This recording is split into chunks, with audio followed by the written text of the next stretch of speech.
ओम श्री गणेशाय नमः। ओम नमः शिवाय।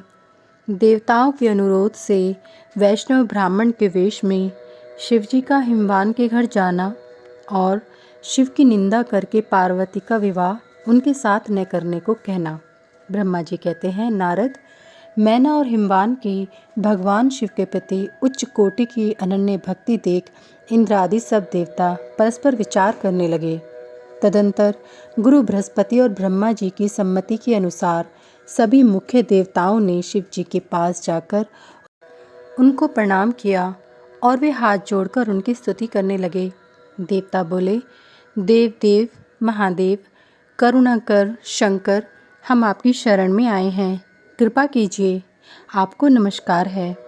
स्वामिन, आप भक्त वत्सल होने के कारण सदा भक्तों के कार्य सिद्ध करते हैं, दीनों का उद्धार करने वाले और दया के सिंधु हैं तथा भक्तों को विपत्तियों से छुड़ाने वाले हैं।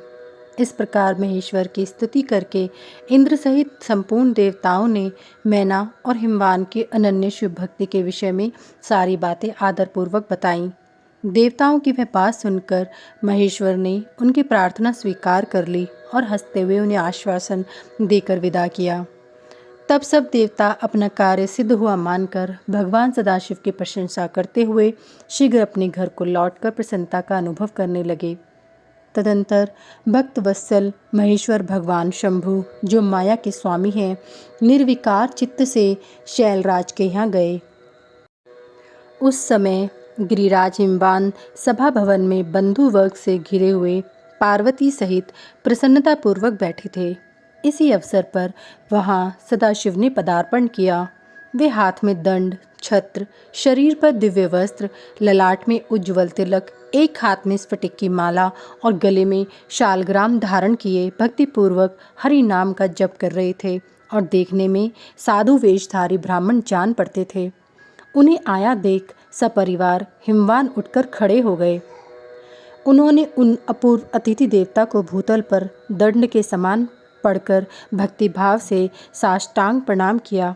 देवी पार्वती ब्राह्मण रूपधारी प्राणेश्वर शिव को पहचान गई थी, अतः उन्होंने भी उनको मस्तक झुकाया और मन ही मन बड़ी प्रसन्नता के साथ उनकी स्तुति की। ब्राह्मण रूपधारी शिव ने उन सबको प्रेम पूर्वक आशीर्वाद दिया, किंतु शिवा को सबसे अधिक मनोवांछित शुभाशीर्वाद प्रदान किया। शैलाधिराज हिमवान ने बड़े आदर से उन्हें मधु पर्क आदि पूजन सामग्री भेंट की और ब्राह्मण ने बड़ी प्रसन्नता के साथ वह सब ग्रहण किया। तत्पश्चात गिरिश्रेष्ठ हिमाचल ने उनका कुशल समाचार पूछा। मुनि अत्यंत प्रीतिपूर्वक उन द्विजराज की विधिवत पूजा करके शैलराज ने पूछा, आप कौन हैं?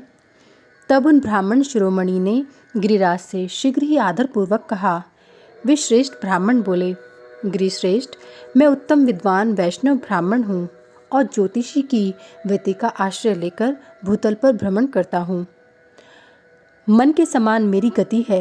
मैं सर्वत्र जाने में समर्थ और गुरु की दी हुई शक्ति से सर्वज्ञ, परोपकारी, शुद्धात्मा, दया सिंधु और विकार नाशक हूँ।